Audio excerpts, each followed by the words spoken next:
Are you feeling overwhelmed, angry, or mind-numbingly horrified by the news today? You're in the right place. Here are today's headlines. Trump is still trying to bully Ukraine into a peace deal. This will be Putin's first trip to the U.S. in 10 years, and he doesn't travel very often because he's facing an arrest warrant issued by the International Criminal Court for war crimes. 2-1, law enforcement fired over criminals in the DOJ.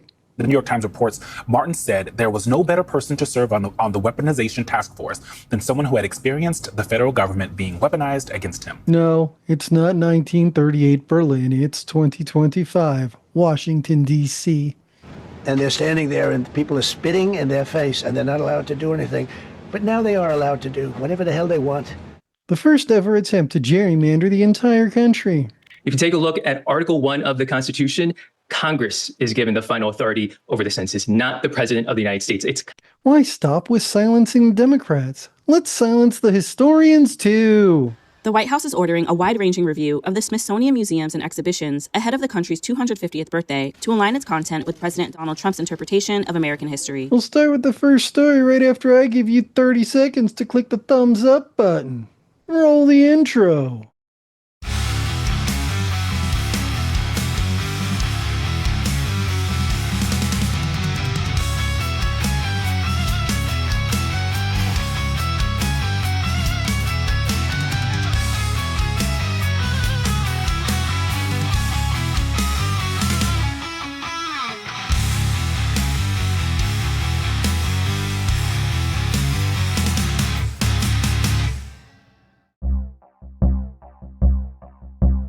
Everybody who watches Fox News should remember when Trump said this.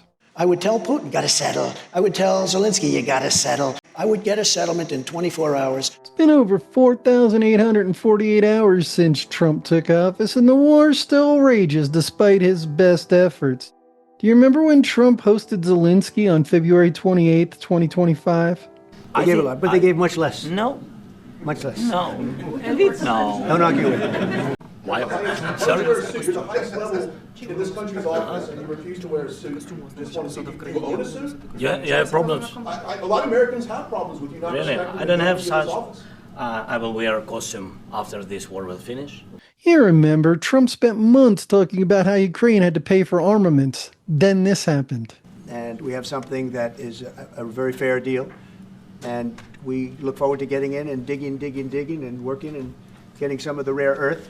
Then, in a classic dick move, Trump kept backing Russia. You're looking at territory that's been fought over for 3.5 years. We're actually looking to get some back and some swapping. It's complicated. It was amusing when Putin didn't stop shooting because Trump said so and Trump got all mad about it. We get a lot of thrown at us by Putin, for you want to know the truth. He's very nice all the time, but it turns out to be meaningless. That brings us to what happened this week. Trump scheduled a sit-down with Putin. We begin tonight with a summit meeting between President Trump and Russian President Putin. It'll be held next Friday in Alaska. Somehow, the Presidential Guest List Committee forgot to include Zelensky. No one will retreat from this, and Ukrainians will not give their land to the occupier. Any decisions that are against us, any decisions that are without Ukraine, are at the same time decisions against peace. They will not achieve anything. These are dead solutions. They will never work. Trump continues to insist that peace requires Ukraine cede land to Russia. There'll be some swapping of territories to the betterment of both. This is insane. Russia attacked Ukraine and in an attempt to annex the entire country made significant land grabs. Now Trump is insisting that Ukraine cede some of that stolen land to Russia. Are you kidding me? I mean, are you kidding me? Are you kidding me? You gotta be kidding me. Would anyone like to tell me the last time that the aggressor in an international conflict was allowed to keep land when they didn't win the conflict? I'm waiting. Go ahead. Tell me. Drop it in a comment. Right. So basically, Trump is insisting that Ukraine allow Russia to win the war. Remember, taking something that isn't yours just isn't right. Yeah, I know. And knowing is half the battle. Right, and this is after Trump insisted that the Ukraine pay for armaments. So basically, Trump Trump made Ukraine pay for our help, and now he's helping by telling Ukraine to let Russia win the war. One can understand why Zelensky might be a little upset with Trump right now. I'm going to make him an offer he can't refuse. Personally, I'm wondering how much Russia gave Trump to keep him on their side. Maybe they just threatened to take state control of his luxury hotel and golf course that are both in Russia. So it looks like Trump is just 4,424 hours past the deadline on his campaign promise. He hasn't actually broken it. While Trump cannot tell Zelensky what to do, he can tell the FBI and the DOJ who to fire and to hire, respectively. In case you haven't noticed, Trump highly prefers loyalty to credentials when he's deciding who to put into certain positions. And now it's happening with high-ranking members of federal law enforcement agencies as well. At the beginning of the Trump administration, the former acting head of the nation's largest law enforcement agency resisted handing over a list of his agents who worked on the January 6th Capitol riot cases. You mentioned him there, Brian Driscoll. Now multiple sources tell CBS News he's out, and he's been pushed out alongside at least two other high-profile names, Steve Jensen, the acting director in charge of the FBI's Washington field office, and Special Agent Walter Giardina. They've also been dismissed. Both oversaw cases touching the president. Trump also appointed a familiar face to the DOJ. Yeah, Michael, police body cam footage shows a senior advisor for the Department of Justice berating police officers on January 6th, yelling things like "kill him," egging on the rioters. His name is Jared Weiss. Here's the video that made Mr. Wise infamous on January 6th, 2021. You guys are disgusting. I'm former law enforcement. You're disgusting. You are the Nazi. You are the Gestapo. You can't see it. Mr. Wise is a former FBI agent and faced federal charges for his role in the insurrection until... So this is January 6th. These are the hostages. Approximately 1,500 for a pardon. Yes. Full pardon. You guessed it, Mr. Wise was one of those 1,500 people. You numbskull, you lame brain. How could you pull such a boneheaded stunt? Here's former federal prosecutor Ann Cush-Kandori saying it better than I can. It's pretty appalling, right? It's kind of dystopian even that you would have someone who engaged in that sort of conduct now being on the inside in a position to potentially, sort of as Liz was saying earlier, exact retribution on some of the people who, applied the law faithfully and put him where he deserved to be. No, it's really disconcerting. The fact that Martin and this guy have all this power and this very broad remit gives them a lot of opportunity to mess with other people. And what role will Mr. Wise be filling at the DOJ? Jared L. Wise is serving as a counselor to Ed Martin, director of the so-called Weaponization Working Group, Trump's task force that seeks retribution against his political enemies in action. Just so we are all on the same page, if you are an FBI agent and you are told to perform an investigation, you have two choices: perform the investigation or get fired for dereliction of duty. So 3 agents with incredibly remarkable service records, one of whom was the interim fucking director of the entire agency, were fired for doing their job. They were told to investigate Trump, and they did as they were told. If this is not some sort of dystopian United States, I do not know what would be. The collapse of a civilization, and then, in its place, the formation of a new way of existence. We are literally seeing federal agents fired because they conducted legal investigative actions that targeted someone who was later elected president. Every federal agent is now in a damned if you do, damned if you don't scenario when they are ordered to investigate political operators. They can refuse to conduct the investigation and be fired immediately. They can conduct the investigation and be fired if that political operator gets elected to high office in the future. Another one bites the dust. Well, I guess there is a third option where they could conduct the investigation and simply lie about the results, which honestly is probably what Trump expects people to do. Conversely, a criminal insurrectionist can be appointed to an advisory office in the DOJ. Honestly, people, what kind of a fascist state are we living in? Law enforcement fired for doing their job. DOJ advisors hired because they tried to overthrow the government. Remember, never get in anything that could close up and trap you. Now we know. And knowing is half the battle. How long can this man behave this way and remain president?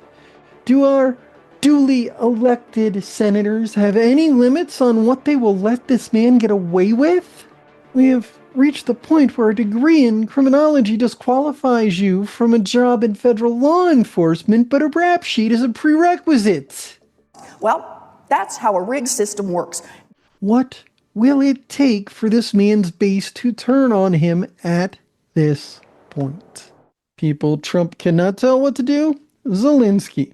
People Trump can tell what to do? FBI, DOJ, and DC law enforcement. Do you remember a while back Trump was threatening to take over New York City? Well, on Monday, he did take over DC. I'm announcing a historic action to rescue our nation's capital from crime, bloodshed, bedlam, and squalor. I'm officially invoking Section 740 of the District of Columbia Home Rule Act and placing the D.C. Metropolitan Police Department under direct federal control. In addition, I'm deploying the National Guard to help reestablish law, order, and public safety in Washington, D.C., and they're going to be allowed to do their job properly. The first question I have is, what is home rule? Luckily, the ACLU has my back. First, executive orders do not override the United States Constitution, federal laws, or local law. DC's laws, set by the mayor and council, remain valid and enforceable unless Congress interferes. As we continue the fight for DC statehood, we are still governed under the DC Home Rule Act. I have Washington, D.C. Mayor Muriel Bowser here with me as well. Mayor Bowser, do you have anything to say about home rule? We're not a state. We don't control the D.C. National Guard. We don't have senators or full autonomy. Limited home rule gives the federal government the ability to intrude on our autonomy in many ways. You heard Taco reference paragraph 740, which does allow the president to take control of the D.C. police for up to 30 days after Senate is in session. Most news outlets get that wrong, which is why you should always double-check the news. So that makes my next question, who decides when such an emergency exists? Ms. Mayor? Well, what I would point you to is the Home Rule Charter that gives the president the ability to determine the conditions of an emergency. Well, then I guess it would be a good idea if we knew what that emergency was, right, Mr. President? The murder rate in Washington today is higher than that of Bogota, Colombia. Murders in 2023 reached the highest rate probably ever. They say 25 years, but they don't know what that means because it just goes back 25 years.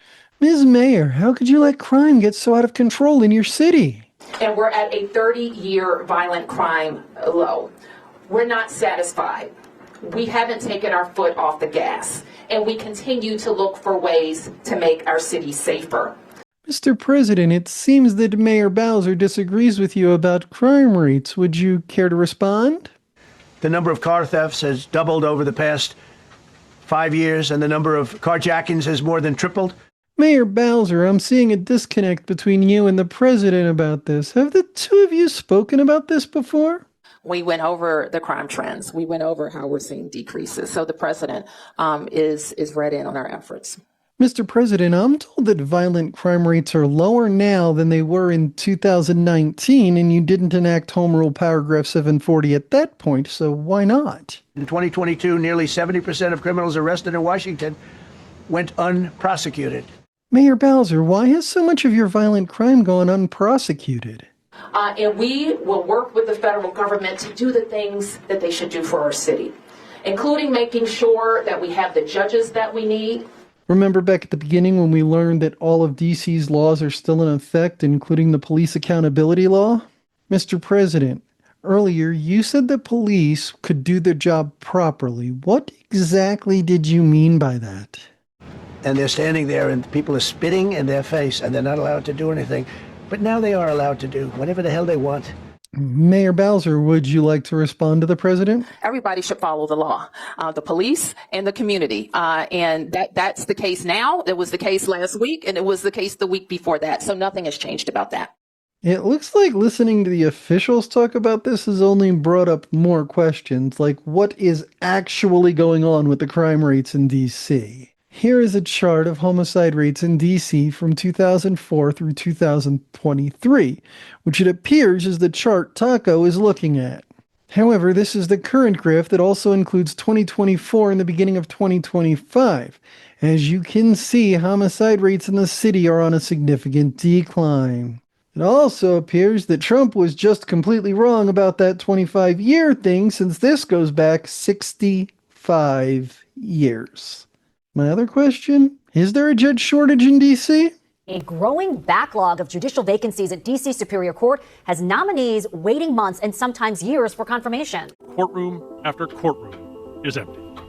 The court should have 62 judges, but the I-team found 13 of those positions are vacant. Remember, the president appoints these judges and Congress approves them.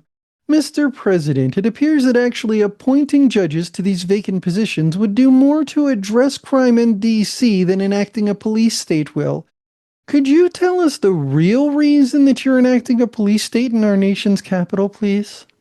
Days ago, a former member of the Doge staff was savagely beaten by a band of roving thugs after defending a young woman from an attempted carjacking. He was left dripping in blood. He thought he was dead, with a broken nose and concussion. Can't believe that he's alive. He can't believe it. That doesn't seem appropriate to me. Mayor Bowser, can you tell us how you really feel about this? We know that access to our democracy is tenuous. That is why you have heard me and many Washingtonians before me advocate for full statehood for the District of Columbia. Just in case anyone thinks I'm going too far by calling it a police state, Trump has also deployed the DC National Guard, the FBI, ICE, and Homeland Security as law enforcement in DC.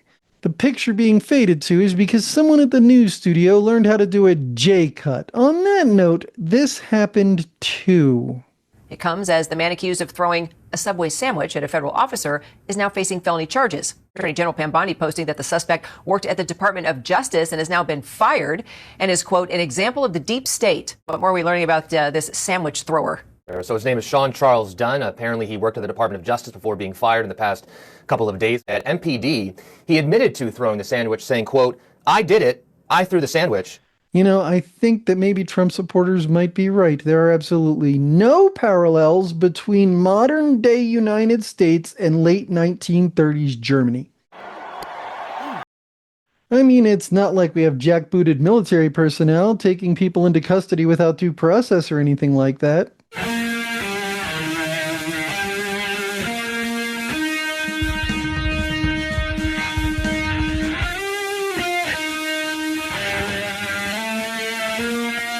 Well, at least we're not pretending that illegal immigrants aren't in the country anymore. The president's calling for a new census. What's up with that? The president wants the department to, quote, begin work on a new, highly accurate census based on modern-day facts and figures. He goes on to say people who are in our country illegally will not be counted in the census. There are 3 problems with this, and they all involve violations of the Constitution. The first one is... When we're talking about the census, we are talking about the bedrock of U.S. democracy. The Constitution lays out instructions for a count of persons every 10 years. It's a count of persons. You won't find the word citizen in the Constitution's instructions. No resident of the United States without immigration, without legal status in the United States has been left out. The second involves House seats, electoral votes, and the 14th Amendment. Potentially excluding people living in the states without legal status. Now, that's a big question because the 14th Amendment of the Constitution calls for the whole number of persons to be included in the numbers used to redistribute House seats and electoral college votes. The final problem is who has the right to call for a census in the first place. If you take a look at Article 1 of the Constitution, Congress is given the final authority over the census, not the President of the United States. To be fair, Taco might have taken care of that third one. There is a bill introduced by Republican Representative Marjorie Taylor Greene of Georgia that President Trump says he supports. It calls for a new census and new redistricting before the 2026 midterm election. Also calls for excluding all non-citizens living in the country from what the 14th Amendment says should be a whole number of persons in the whole count. But that bill is not law yet, and there would likely be lawsuits if that bill becomes a law. Here's the deal with what this would actually do. With 61% of illegal immigrants in large urban areas and 39% in rural areas, this will affect both blue and red states. California and Texas are both likely to lose one seat, as is Florida. Which is hilarious because last week we learned about how Texas is trying to give 5 seats to Trump, and now Trump wants to take one away from them. So with MTG's bill specifically calling for both the census and redistricting before midterm elections, this is clearly an attempt to gerrymander the entire country. If you stop and think, there's almost always a better way. Now I know, and knowing is half the battle. Normally it takes the Census Bureau over a decade to prepare for and conduct a census, so how in the ever-loving fuck are they supposed to prepare for and conduct a census while leaving enough time for redistricting in the next 15 months? Hey, while you're about gerrymandering the entire country, why not rewrite history too? In 1988, 13-year-old me heard this for the first time.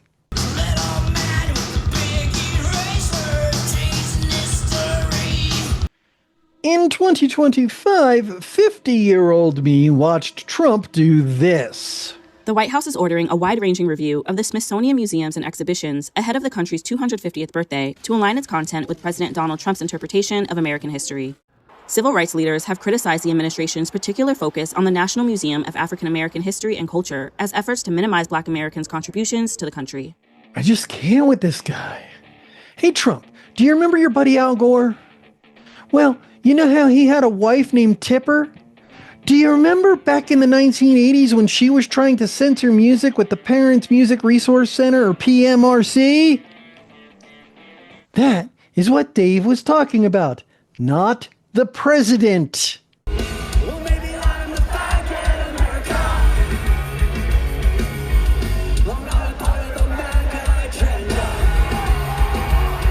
Also, it was not a good thing, you schmuck.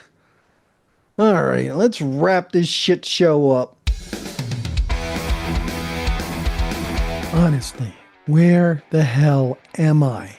My capital is now a police state. My country is hosting a man with an international warrant for war crimes. My president is unilaterally deciding who can and cannot work for the FBI and the DOJ based on nothing except his opinion. My Congress is trying to gerrymander the entire fucking country. And my president is literally rewriting history in a racist way. Where am I thought I was in the United States in 2025, but right now, I am not completely sure I am correct about that. Tell me your thoughts in a comment. Don't forget to like, subscribe, and share. Ring the bell so I can tell you when I put out this show each week. And if you want a deep dive into how we got here, click the thumbnail on the right. If you want to watch last week's show, click the thumbnail on the left. You remember Trump spent months talking about how Ukraine had to pay for armaments, and then this happened. Here's the video that made Mr. Wise infamous. So that makes my next question, who decides when it's such emergency? So with MTG's bill specifically calling for both the census and